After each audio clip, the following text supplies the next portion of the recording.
परम शक्तिशाली वही विजेता भारत।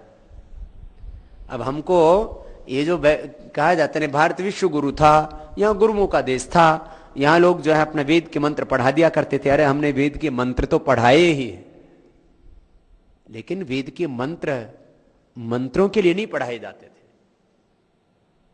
वेद के मंत्रों में तो विज्ञान है, वेद के मंत्रों में तो युद्ध कला है, वेद के मंत्रों में तो जो है आध्यात्मिक कृषि है, वेद के मंत्रों में तो जो है उन्नत व्यापार का विधान है, वेद के मंत्रों में तो भूगर्भ विद्या, क्षत्र नक्षत्र विद्या, सारी परा अपराई विद्याओं का भंडार है। वेद का पढ़ाने का मतलब कोई विश्व गुरु होने का मतलब कोई हम यहां पर जो है वो मंत्र बोल करके और दक्षिणा लेने वाला देश नहीं था, जैसे आज कुछ लोगों ने अज्ञान के कारण से ऐसा समझ लिया है कि भारत तो था। ऐसा ही था कि भाई दोबारा से हम पौरोहित्य कर्म कर ले, और पौरोहित्य का मतलब ये ओम व्रतेन दीक्षा आपनोति दीक्षाया आपनोति दक्षिणाम दक्षिणा श्रद्धा आपनोति श्रद्धाया सप्तम आपते 50 रुपए धर दो, 100 रुपए धर दो, ये वाला काम नहीं है। ये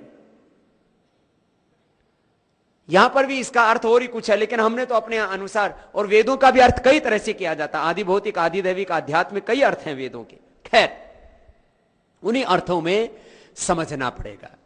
तो हमारा ये अष्टाध्यायी से लेकर के वेद दर्शन उपनिषद गीता रामायण महाभारत के पढ़ने से लेकर के, और ये सारा संस्थान आचार्य कुलम से लेकर के विश्वविद्यालय से लेकर के पूरा संगठन इसी काम के लिए है कि हम इस भारत को दोबारा से विश्व विजेता बनाएंगे, और उसके लिए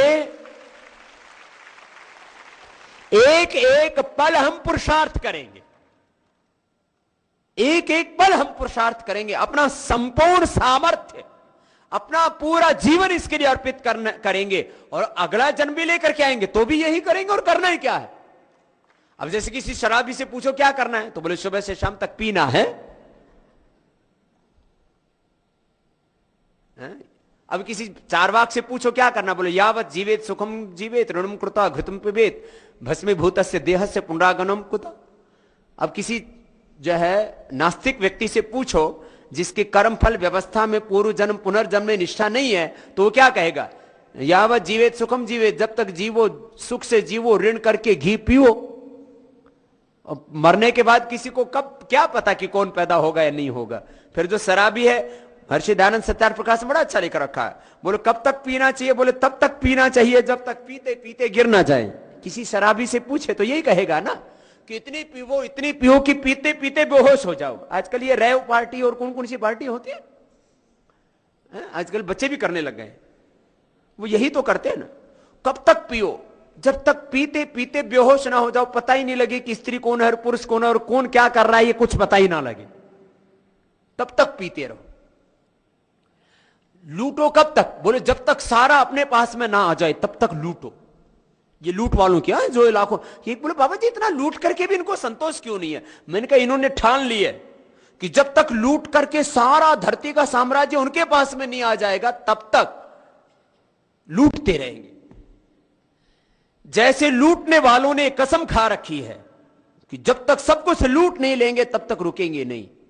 जैसे जो हिंसा में लगे हुए लोग हैं वो कह रहे हैं कि जब तक हम सबको खत्म नहीं कर देंगे तब तक रुकेंगे नहीं। तो हमने ये कसम खा रखी है जब तक हम भारत को पुनः विश्व विजेता बना नहीं देंगे तब तक रुकेंगे नहीं।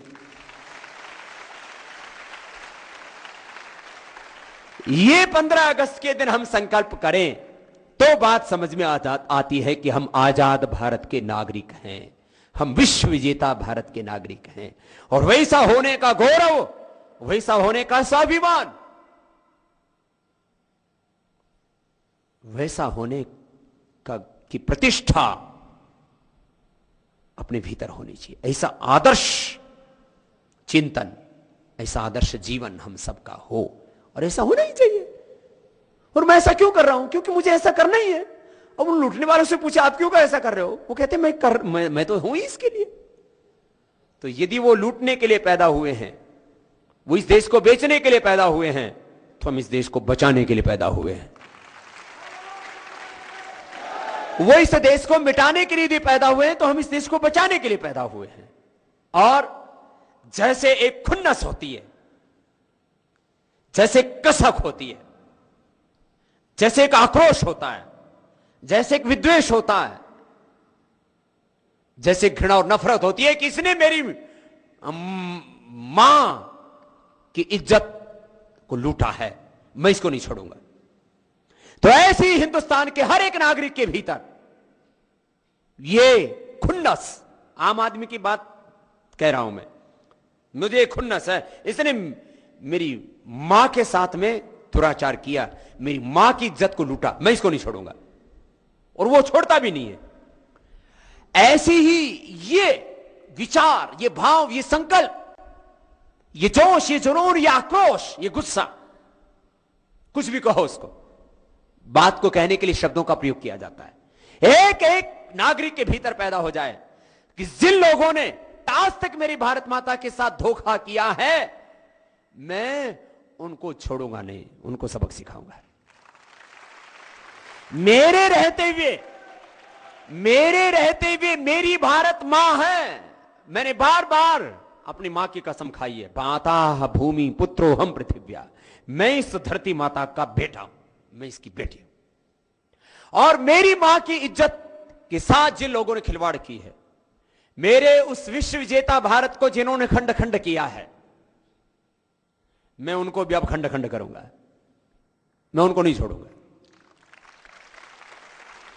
और मैं अपने भारत को फिर से अखंड बनाऊंगा, फिर इसको विश्व विजेता बनाऊंगा। राष्ट्र जब इस प्रतिशोध के साथ खड़ा हो जाएगा, फिर कहां यहां बेईमानों का राज कायम रह पाएगा। फिर तो वेद का ये उद्घोष, माहवस्तेन ईशता, वेद भगवान कहते हैं, यजुर्वेद का पहला मंत्र है, सब पढ़ो। ईशात्वर्जे त्वा वायवस्थ देवो वह सविता प्रार्पयतो श्रेष्ठतमाय कर्मणा आप्यायध्वमग्ना इंद्राय भागम प्रजापतिरनमीवा यक्ष्मामावस्तेन ईशत माघ संसो ध्रुवास्मिन् गोपतौ स्यात् भव्यर्यजमानस्य पशोन् पाहि। अब यजुर्वेद की पहली ऋचा हम पढ़ रहे हैं, मावस्तेन ईशता, ये हमारा उद्घोष है, ये वेद का मंत्र हमारे जीवन का संकल्प है। मैं तो इसमें जीता हूं प्रति पल, और अंतिम श्वास तक इसी में जीऊंगा, और जी करके तो इसको निभाऊंगा ही, मर करके पैदा भी यदि हुआ तो भी यही वापस आकर के काम करूंगा। श्रद्धेय आचार्य भाषण जी भी इसी बात को बार बार दोहराते। भाई अपने को जीते जी यही करना, और मोक्ष में चले गए तो फिर भगवान के अमृत धाम में आनंद करना, क्या करना, और जीवन का मकसद क्या है? ये सुख, ये सुविधा, ये संसाधन, ये ऐशो आराम ना मेरे भाई, ये तो न आज था, न कल था, न आगे हमारी जिंदगी का अंतिम गंतव्य हो ही नहीं सकता ना। अंतिम गंतव्य तो हमारे जीवन का शाश्वत सुख है, परम शांति है। लेकिन परम शांति से पहले हमको परम वैभव को भी पाना है, धर्म को भी सिद्ध करना है, राष्ट्र धर्म को भी सिद्ध करना है, मानव धर्म को भी सिद्ध करना है, अर्थ की भी पराकाष्ठा तक जाना है, धर्म की पराकाष्ठा, अर्थ की पराकाष्ठा। और काम मतलब भोग नहीं, ये कामना है हमारी कि मेरा भारत दोबारा से परम वैभवशाली, परम शक्तिशाली विश्व विजेता बने, यही हमारा काम है। धर्म अर्थ काम को सिद्ध करके फिर हमें मोक्ष प्राप्त करना है, उससे पहले कोई मोक्ष की बात नहीं करेगा। सुबह से शाम तक मोक्ष के मंत्र पाठ करने में लगे हुए। मोक्ष, जिससे पूछो क्या करना है, मोक्ष प्राप्ति करनी है। अरे तेरा बापू दादा सब मोक्ष में गए थे, तुझे भी वहीं जाना है, उससे पहले कोई विश्राम है ही नहीं ना, अंतिम गंतव्य तो है ही वो, लेकिन मोक्ष से पहले भी तो कुछ सिद्ध कर ले। और मोक्ष की बात सबको 60 साल के बाद करनी है, पहले 75 साल के बाद मोक्ष की बात किया करते थे। जिस किसी को देखो मोक्ष के जप कर रहा है, मोक्ष चाहिए। जिसने धर्म को सिद्ध नहीं किया, जिसने अर्थ को सिद्ध नहीं किया, जिसने काम को सिद्ध नहीं किया, वो मोक्ष को पा ही नहीं सकता, इन्हीं में भटकेगा। पहले इनको सिद्ध करो। और धर्म का अर्थ, इस समष्टि के प्रति जो हमारा दायित्व है, इस समष्टि के प्रति कृतज्ञता का भाव रखते हुए, इस समष्टि के प्रति जो हमारा दायित्व उसको निभाना, यह है धर्म। और उसको चारों तरफ से समृद्ध बनाना, यह है अर्थ। समष्टि के प्रति जब दायित्व निभाएंगे तो ही तो अर्थ पैदा होगा, और उससे फिर हमारी ये संकल्प हमारा पूर्ण होगा। भारत माता की संतान होने का फर्ज भी निभाना है। यह है हमारी कामना। बाकी मेरे पास में लोग आते हैं, बाबा जी हम शादी करें कि कंवारे रहें, ब्रह्मचारी रहें कि आवारे रहें, ये कोई प्रश्न है? अरे इतना बड़ा लक्ष्य हमारे सामने है, हमारे तो मन में ही बातें नहीं आती। माने जिसके सामने भारत को विश्व विजेता बनाने का संकल्प है, उसके सामने दूसरी बातें कुछ नहीं आनी चाहिए। कहां दूसरे प्रश्न आते हैं? किसी का विवाह हो भी गया हो तो उसको दुर्भाग्य मत मानना, और यदि ना हुआ हो तो सौभाग्य है। यदि हो गया हो तो उसको दुर्भाग्य मत मानना। कोसते रहते हैं, मैंने ये क्या किया, मैंने वो क्या किया, और ना हुआ हो तो हमारी तरह से सौभाग्य मानो। लेकिन लक्ष्य ये बनाना। तो 24 घंटे आपको ये इतिहास इसलिए पढ़ाया है विश्व विजेता भारत का,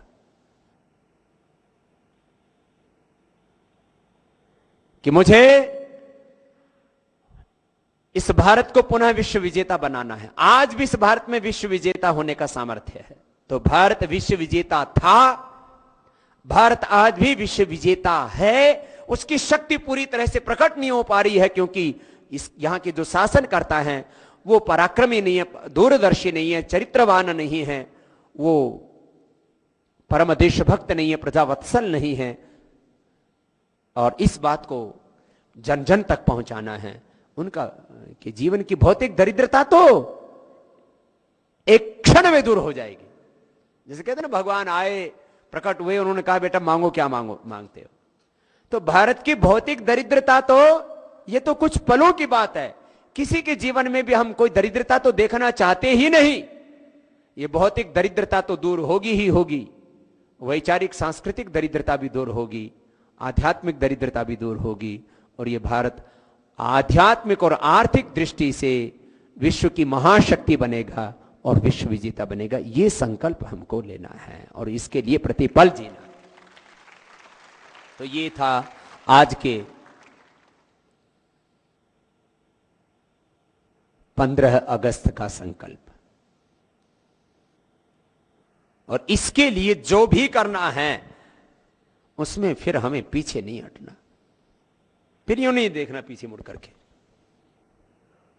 और यह दायित्व तो ऐसे ही निभाना है कि मुझे अपनी भारत माता को खोया हुआ गौरव, वैभव, उसकी प्रतिष्ठा मुझे दिलानी है। और इसके लिए जिन लोगों ने मेरे देश की हालात की है, मेरे भारत माता के साथ ये जो धोखा किया है, गद्दारी की है, छल किया है, विश्वासघात किया है, उनके प्रति प्रतिशोध भी उतना ही। ये प्रतिशोध न्याय सम्मत है, धर्म संगत है,